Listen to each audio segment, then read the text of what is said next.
Hello everyone, welcome to Sanmarga class. ಬಲ ಮತ್ತು ಚಲನೆಯ ನಿಯಮಗಳು ಪಾಠದ 58ನೇ ಪ್ರಶ್ನೆ. ಕೆಳಗೆ ನೀಡಲಾದ ಸಂದರ್ಭಗಳಲ್ಲಿ ಯಾವ ರೀತಿಯ ಬಲ ಕಾರ್ಯನಿರ್ವಹಿಸುತ್ತದೆ? ಮೊದಲನೇ ಗ್ರಾಫ್ ಕೊಟ್ಟಿದ್ದಾರೆ. ಇದು y ಆಕ್ಸಿಸ್ ನಲ್ಲಿ ಏನ್ ಕೊಟ್ಟಿದ್ದಾರೆ? ವೇಗ. ಎಕ್ಸ್ ಆಕ್ಸಿಸ್ ನಲ್ಲಿ ಏನ್ ಕೊಟ್ಟಿದ್ದಾರೆ? ಟೈಮ್ ಕೊಟ್ಟಿದ್ದಾರೆ. ಹಾಗಿದ್ರೆ ಇದು ವೆಲಾಸಿಟಿ ವರ್ಸಸ್ ಟೈಮ್ ಗ್ರಾಫ್. ವೇಗ ಮತ್ತೆ ಕಾಲಕ್ಕೆ ಸಂಬಂಧಪಟ್ಟಿದ್ದು. ಈ ಗ್ರಾಫ್ ಹಾಗಾದ್ರೆ ಏನನ್ನ ಸೂಚಿಸ್ತಾ ಇದೆ? ವೇಗೋತ್ಕರ್ಷವನ್ನ ಸೂಚಿಸ್ತಾ ಇದೆ ಅಲ್ವಾ?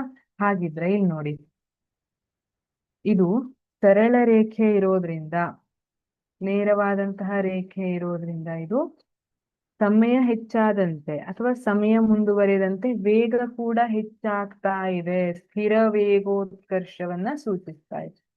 ಸ್ಥಿರ ವೇಗೋತ್ಕರ್ಷ ಅಂದ್ರೆ ವೇಗ ಜಾಸ್ತಿ ಆಗ್ತಾ ಇದೆ, ಟೈಮ್ ಇಂಟರ್ವಲ್ಗೆ ಕರೆಕ್ಟ್ ಆಗಿ ವೇಗ ಜಾಸ್ತಿ ಆಗ್ತಾ ಇದೆ. ಹಾಗಾದ್ರೆ ಇಲ್ಲಿ ಯಾವ ರೀತಿಯ ಬಲ ಕಾರ್ಯನಿರ್ವಹಿಸುತ್ತದೆ? ಸಂತುಲಿತ ಬಲ ಕಾರ್ಯನಿರ್ವಹಿಸ್ತಾ ಇದೆಯಾ, ಅಸಂತುಲಿತ ಬಲ? ಅಸಂತುಲಿತ ಸ್ಥಿರ ಬಲ ಅಲ್ವಾ? ಇಲ್ಲಿ ಅಸಂತುಲಿತ ಸ್ಥಿರ ಬಲ ಕಾರ್ಯನಿರ್ವಹಿಸ್ತಾ ಇದೆ. ಅಸಂತುಲಿತ ಬಲ ಕಾರ್ಯನಿರ್ವಹಿಸಿದಾಗ ಮಾತ್ರ ವೇಗದಲ್ಲಿ ನಾವು ಬದಲಾವಣೆಯನ್ನ ತರಬಹುದು. ಸಂತುಲಿತ ಬಲ ಕಾರ್ಯನಿರ್ವಹಿಸಿದ್ರೆ ವೇಗದಲ್ಲಿ ಯಾವುದೇ ರೀತಿ ಬದಲಾವಣೆಯನ್ನ ತರಲಿಕ್ಕೆ ಆಗೋದಿಲ್ಲ.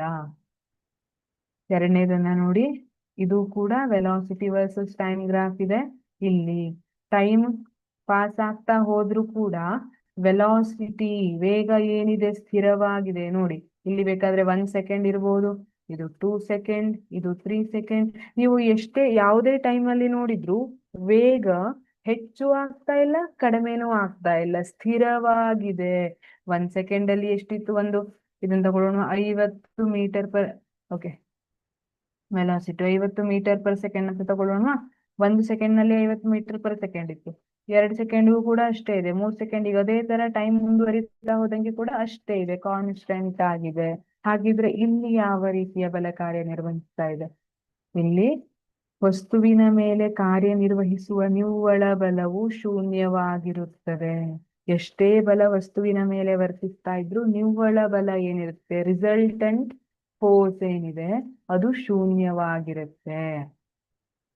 ಮೂರನೇ ಸಂದರ್ಭ ನೋಡಿ, ಇದು ಕೂಡ ವೆಲಾಸಿಟಿ ಟೈಮ್ ಗ್ರಾಫ್ ಇದೆ. ಇಲ್ಲಿ ಸಮಯ ಕಳೆದಂಗೆ ಏನಾಗ್ತಾ ಇದೆ? ವೆಲಾಸಿಟಿ ಕಡಿಮೆ ಆಗ್ತಾ ಇದೆ. ಅಂದ್ರೆ ಈಗ ನಾನು ಕಾರನ್ನ ಸ್ಪೀಡ್ ಆಗಿ ಹೊಡ್ಕೊಂಡು ಹೋಗ್ತಾ ಇದ್ದೆ, ಆಮೇಲೆ ನಿಧಾನ ಸ್ಟಾಪ್ ಬರ್ತಾ ಹೋಯ್ತು. ಸ್ಟಾಪ್ ಹತ್ರ ಬಂದಂಗೆ ಏನ್ ಮಾಡ್ತೀರಿ? ಕಾರ್ ನಿಧಾನ ಮಾಡ್ತಾ ಹೋಗ್ತೀರಿ ಅಲ್ವಾ? ಡಿಸಲರೇಟ್ ಮಾಡ್ತಾ ಹೋಗ್ತೀರಿ. ಇದನ್ನ ಏನಂತ ಕರೀತಾರೆ?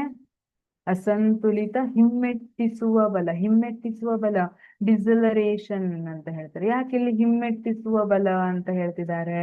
ಯಾಕೆ ಅಂದ್ರೆ ಇಲ್ಲಿ ವೆಲಾಸಿಟಿ ಸಮಯ ಕಳೆದಂಗೆ ಕಡಿಮೆ ಆಗ್ತಾ ಇದೆ, ಹಾಗಾಗಿ ಹಿಮ್ಮೆಟ್ಟಿಸುವ ಬಲ ಅಂತ ಕರಿತಿದೀವಿ. ಅಸಂತುಲಿತ ಬಲ ಯಾಕೆಂದ್ರೆ ವೇಗದಲ್ಲಿ ಬದಲಾವಣೆ ಆಗ್ತಾ ಇದೆ. ವೇಗದಲ್ಲಿ ಬದಲಾವಣೆ ಆಗ್ತಾ ಇದೆ ಅಂದ್ರೆ ಅಸಂತುಲಿತ ಬಲ. ಇದು ಕೆಳಗಡೆ ಹೋಗ್ತಾ ಇದೆ ಅಲ್ಲ ಗ್ರಾಫ್ ಅಲ್ಲಿ ಈ ಲೈನು, ಹಾಗಾಗಿ ಅದನ್ನ ಹಿಮ್ಮೆಟ್ಟಿಸುವ ಬಲ ಅಂತ ಹೇಳ್ತೀವಿ. Thank you.